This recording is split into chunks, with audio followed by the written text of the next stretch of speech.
네, 화이팅 라디오 생생경제 2부로 이어가겠습니다. 요즘 개인 투자자들의 관심을 한 몸에 받고 있는 기업이 있죠. 미래에셋 그룹입니다. 주가를 봐도요. 미래에셋 증권 1년 동안에 681% 어마어마하게 상승을 했고요. 올해만 200%가 넘게 올랐습니다. 미래에셋 생명도 어제 굉장히 많이 올랐고요. 지난주 금요일에는 상한가까지 기록을 했습니다. 이렇게 폭발적인 랠리 이런 것들은 단순한 우연이 아니다라는 평가가 나오는데요. 박현주 회장의 치열한 리더십, 탄탄한 기둥이 됐고요. 글로벌 투자 플랫폼으로 체질까지 개선했다라는 평가를 받고 있습니다. 오늘은 이 기업에 대한 이야기 나눠보도록 하겠습니다. 기업 생생 스토리 박주근 리더스 인덱스 대표와 함께하겠습니다. 대표님 어서 오십시오. 네, 안녕하세요. 자, 먼저 미래셋 그룹에 대해서 이야기하기에 앞서서 LG그룹 한번 얘기해 볼까요? LG그룹을 둘러싼 소송전 가운데 하나가 마무리가 됐는데요. 네. 구광모 LG그룹 회장 쪽이 승리를 했습니다. 이 소송이 그 상속과 관련된 소송이었죠? 네, 그렇죠. 벌써 4년이 됐습니다. 네. 4년 아이고, 전에 오래 걸렸네. 오래 걸렸죠. 이 소송의 핵심이 뭐냐면 이제 상속인들이 서로 합의해서 상속 재산 분할을 했는데도 불구하고 네. 우리는 합의한 적 없다. 그래서 이거 다시 물르자. 이게 핵심이었습니다. 그래서 결과론적으로는 이 어떤 과정의 문제 때문에 자기는 상속을 했다 그러지만 결국에는 지분을 다시 나누자는 이야기인 건데 핵심이 뭐냐 하면 상속 재산 분할 합의서의 정당성에 관한 것이었습니다. 이 메모가 있다고 재무팀에서 했는데 우리는 본 적이 없다. 그런데 재판 과정에서 어떤 게 드러났나 하면은 결국에는 LG의 고 국무회장의 그 부인이었던 김희신 여사가 그 메모나 이런 것들을 본 정황이 있고 그거를 보고 나서 원래는 김혜신 여사에게 모든 지분을 분할을 했는데 내 지분 중에 딸들에게까지 지분을 나눠주라는 정언들이 재판에 나오면서 쟁점이 세 가지였는데 세 가지 다 기각이 된 그런 사안이 됐습니다. 뭐 처음부터 이쪽이 승소하기는 좀 어렵다라는 평가가 많았으니까요. 어떻게 보면 예상대로의 결론이 나온 걸 수도 있겠는데요. 어쨌건 구광모 회장의 최대 주주의 지위로서 그리고 또 지배구조 일단 유지하게 됐는데 앞으로 뭐 LG그룹에 큰 변화는 없을 것 같고 리더십은 확실히 더 강해지겠어요? 그렇죠. 두 가지 점에서 LG그룹에서는 호재인 건 분명한 것 같습니다. 우선 경영권에 대한 안정화가 높아졌고요. 그리고 구광모 회장이 회장 취임 이후에 계속 추진하던 게 사실은 LG그룹 전체를 B2C 기업에서 B2B 기업으로의 전환을 계속 드라이브를 걸었는데 그 드라이브 그는 어떤 구동력도 확실히 생긴 것이다. 특히 이제 이런 상황에서 저는 이 세모녀가 지금 재판 당일에는 다시 그 소송을 다시 한다 그랬는데 상고를 한다 그랬는데 이런 상황에서 상고를 하기보다는 좀 긴 안목으로 LG를 위해서 좀 LG 미래를 위해서 소송을 취하거나 이렇게 가족 간의 관계를 다른 상식으로 푸는 게 맞지 않나는 생각이 듭니다. 냉정하게 봤을 때는 이런 소송에서 승소하는 경우가 많지 않기 때문에 이런 것도 좀 냉정하게 판단할 필요는 있어 보입니다. 자, 이제 오늘의 본론으로 가보도록 하죠. 미래에셋 그룹에 대해서 이야기를 해보도록 하겠습니다. 최근에 미래에셋 증권, 미래에셋 생명 이런 쪽의 주가가 굉장히 좋아요. 원래 금융주들 주가는 이렇게 좋은 적이 별로 없었던 것 같은데 시가총액 얼마나 된 겁니까 이제? 어제 기준으로 47조 3천억입니다. 아이고, 꽤 커졌구나 진짜. 미래에셋 증권만 보면 사실 상장사가 미래에셋 증권하고 생명 정도죠. 미래에셋 증권만 우선주 포함해서 43조 7천억입니다. 이걸 어느 정도 규모로 봐야 되냐면요. 우리 금융지주 있죠. 우리 금융지주는 뭐 다 가지고 있잖아요. 여기 28조밖에 안 되고 하나금융지주가 35조니까 이걸 홀쩍 뛰어넘는 그렇네요. 규모니까 사실은 정권사 하나가 금융사 우리나라 4대 금융사를 통틀어 4대 금융사 단독 지주보다 많다는 게 굉장히 이례적인 사건이라고 봐야 되는 거죠. 지금 미래에셋 증권이 23위 그리고 하나금융지주가 24위 정도 있고요. 그 위에 눈에 띄는 거는 KB 정도가 있네요. 이거는 굉장히 이례적이라고 볼 수가 있겠는데 미래에셋 이 배경에는 역시 실적이 있겠죠? 실적도 뛰어납니다. 우선 세전 이익 자체가 더블이 됐어요. 1조 2천억에서 2조 8천억까지 올라갔습니다. 이상 올라갔고 부럽다. 당기 순이익도 거의 2배 가까이 올라갔습니다. 이제 더 눈여겨 보는 거는 사실은 이제 정권회사니까 운용 자산이 중요한데 그렇죠. 운용 자산이 482조에서 작년에 올해 602조로 그 입주가 다시 늘었기 때문에 이러다 이렇게 운용 자산이 커진데도 불구하고 보통 정권사들은 자기 자본 이익률이 되게 중요합니다. ROE라 그러는데 네. ROE가 보통 10%도 넘어도 대단한 건데 작년에 7.7%였거든요. 올해 12.4%. 지난해 기준으로 올라간 걸 보면 확실히 이제 압도적인 이유가 있었던 것 같습니다. 미래에셋증권 아무래도 이렇게 시장이 좋은 것도 영향을 미쳤겠지만은 그것만은 전부 다 아니고요. 어떤 것들이 영향을 미쳤는지 지금부터 하나하나 살펴보도록 하겠습니다. 우리나라 기업사에서는 역시 창업주 이분들의 이야기를 빼놓을 수가 없는데요. 박현주 회장이 창업주잖아요. 네, 어떤 분입니까? 그렇죠. 소위 말하는 58년 개띠생입니다. 58년생이고요. 광주가 고향입니다. 광주 제1고를 나왔고 그리고 고대 경영학과를 나왔는데 첫 직장이 86년도에 동양증권입니다. 동양증권. 예. 입사하고 45일 만에 들이달았습니다. 동양증권이면은 지금 저기 유한타 그거 그렇죠. 말씀하시는 건가요? 예. 그리고 1년 1개월 만에 과장 달았습니다. 그러니까 2년이 안 돼서 과장까지 갔고요. 그래서 엘리멘의 신화라고 불리면서 이분을 눈에 띄게 번 분이 하나가 있습니다. 누구냐면 동원그룹의 김재철 명예회장입니다. 네네. 사실 동원그룹은 두 개를 가지고 있죠. 한투증권 그리고 동원그룹 자체를 가지고 있는데 이분을 이제 88년도에 동원증권에서 스카웃을 해갑니다. 과장으로. 예. 그리고 동양에서 동원으로. 그렇죠. 그리고 33세 나이 91년도에 바로 최연소 지점장을 달고 그리고 97년도 그리고 바로 이사가 91년 되죠. 네. 그리고는 이제 97년 IMF 직전에 자본금 100억을 가지고 미래스 캐피탈 현재 미래스 캐피탈을 설립해서 창업의 길에 들었습니다. 그리고 이제 그 뒤로는 사실 승승장구하죠. 그러면서 이제 재밌는 것은 사실 김재철 명예회장이 아들이 김남구 한투증권 회장이죠.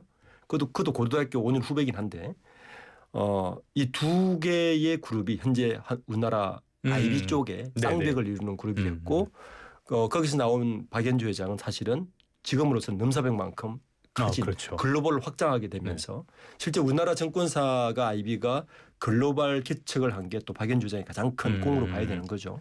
뭐 MB 때 글로벌 IB 뭐 이런 얘기 많이 했었지만은 그렇죠. 제대로 된 거 없었으니까요.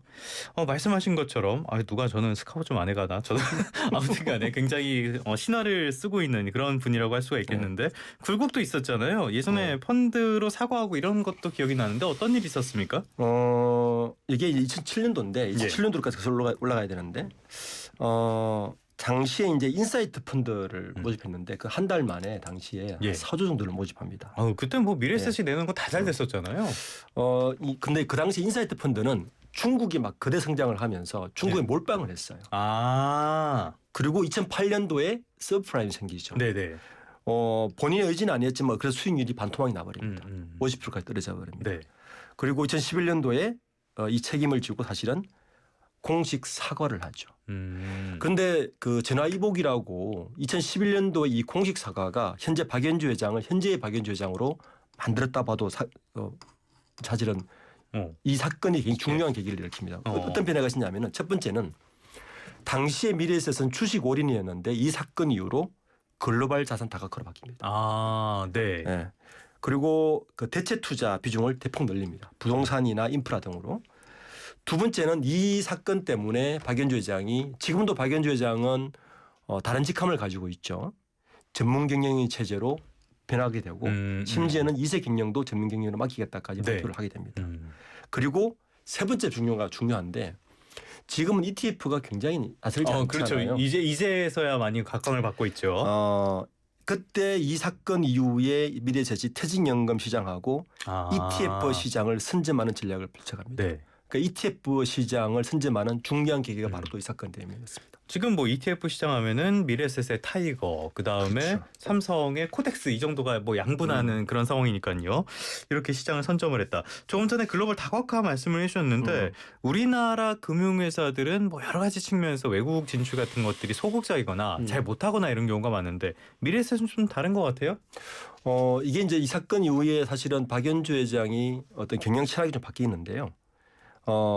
박 회장의 경영 철학은 이 what이 아니라 how에 집중을 합니다. 이게 무슨 말이냐면 대표적으로 이런 얘기해서 글로벌 X 인수 사례인데 글로벌 X 인수 사례인데 당시 글로벌 X 규모가 아주 크지 않았습니다. 근데 이걸 왜 인수했냐면은 글로벌 X의 핵심 역량이 뭐냐면 테마형 ETF가 핵심 역량입니다. 그러니까 방법론을 가지고 있었던 거예요. 예. 그래서 글로벌 X를 인수한 거예요. 그러니까 왓이라는 이 회사를 본 게 아니라 그 회사가 어떤 하우를 가지고 있느냐를 보고 인수한 게 바로 글로벌 X고 글로컬 인수 경영도 유명하죠. 그러니까 그 철저한 현지화를 합니다. 그래서 글로벌을 진출할 이번에 인도를 또 진출을 했는데 글로벌 진출할 때 현지의 한국 사람을 우리나라 보내지 않고 글로컬을 확실히 합니다. 그러니까 하우에 집중을 하고 세 번째가 아주 재밌는데 최근에 이제 미래에셋증권이 떤 게 스페이스X에 투자한 그렇죠. 예. 그 스페이스X를 투자한 것도 잘 보면 당시에 2022-2023년도에 스페이스X라는 왓을 본 게 아니라 스페이스X가 앞으로 어떤 일을 할 것인가를 하우를 본 거죠. 아, 스페이스X가 이런 길로 갈 거면 우리는 저도 투자를 하자. 그리고 글로벌 제작이 꼭 필요하다라고 봐서 사실은 투자한 걸 보면 이 박연주 회장의 이 투자의 안목 자체가 일반 정부사와는 다르다라고 볼 수 있는 거죠. 그러니까 32살에 지점장까지 하고 그랬겠죠. 말씀하신 글로벌 X는 미래에셋 그룹에서 인수한 상장 지수 펀드 ETF 전문 운용사고요. 스페이스X 말씀을 해주셨는데 여기는 인터넷 위성 인터넷을 해주는 그런 회사잖아요. 어떻게 여기에 이렇게 투자할 생각을 했을까요? 4천억 원이나 그것도. 제가 방금 말씀드린 대로 이제 왓이 아니라 하우라는 여기 이제 키워드가 중요한데 그러니까 우주선이라는 물건을 보고 투자한 게 아니고. 그러니까 글로벌 스페이스X는 인류의 미래를 바꿀 것이다. 하우를 본 거죠. 예를 들면 지금 뭐 루머로 나오고 있긴 하지만 지금 아이폰 18이 그러니까 아이폰 18이 아예 통신사를 배제하고 전 세계 어디서나 통화할 수 있는 전화기 나오겠다는 루머가 나오지 않습니까? 이게 바로 스페이스X가 있기 때문입니다. 그러니까 저궤도 위성이 전 세계에 깔려 있기 때문에 앞으로는 이 전화도 그렇게 할 수 있다는 거예요. 그러니까 자율주행차를 하기 위해서도 스페이스가 반드시 필요합니다. 그러니까 AI의 글로벌화도 반드시 스페이스가 필요합니다. 그러니까 이런 하우를 본 거죠. 그러면 미래에셋이 글로벌 진출이나 글로벌 확장에서 스페이스X에는 반드시 파트너 필요하겠구나는 전략도 있고 이렇게 됨으로 인해 사실은 스페이스X에 투자함으로 인해서 제가 볼 때는 미래에셋 증권은 글로벌 사모펀드 시장에서 골드만삭스나 모건 스탠리 대열에 올라갈 수 있는 규모를 확보했습니다. 그 정도까지 커진 스페이스X에 대해서 계속 말씀을 드리고 있는데요. 여기는 말씀하신 것처럼 저궤도 위성을 활용을 하는데 고궤도 위성을 쓰면은 그 커버하는 범위는 넓어지지만 신호가 약해지잖아요. 그렇죠. 그래서 저궤도 위성을 무지하게 많이 쏘는 그런 전략으로 성공을 한 그래본 기업이라고 보시면 되겠고요. 최근에 미래에셋 증권의 주가가 뜬 이유가 스페이스X 투자 이런 것들이 영향을 많이 주기도 했잖아요. AI 시대의 각광을 받는 건데 말씀하신 것처럼 이제는 이쪽도 완전히 자리를 잡았고 앞으로 어떤 전략을 하는 데 있어서 빼놓을 수 없는 회사가 된 것 같아요. 이런 전략, 안목들 미래에셋을 키우는데 많은 영향을 미쳤다고 봐야 될 것 같은데 어떻게 평가하십니까?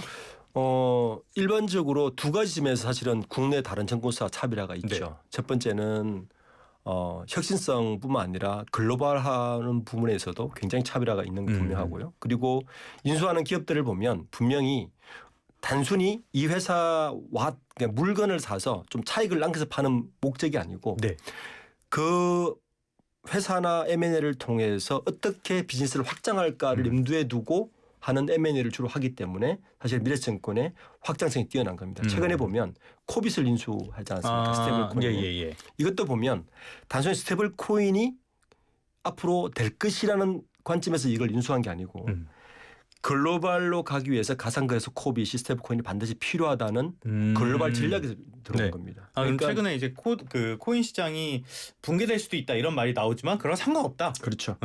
그러니까 거래소라는 껍데기를 인수한 게 아니고 이 그리드라는 플랫폼을 인수한 거로 봐야 되는 거예요. 그러니까 박연주 회장의 인수 방법은 그 아까 이야기했던 대로 글로벌 X라든지 그리고 스페이스 X라든지 이번에 그 코빗을 인수한 것도 이 바로 플랫폼이나 확장성을 염두에 두고 계속 인수하는 전략을 펴왔기 때문에 미래에셋증권이 다른 증권사에 비해서 조금 차별하고 분명한 것 같습니다. 왓이 아니라 하우다. 뭐 다른 증권사는 그렇게 M&A 시장에서 적극적인 경우도 많지가 않기도 하고요. 코빗을 인수한 데가 미래셋 컨설팅이라는 곳이던데 여기는 어떤 회사예요?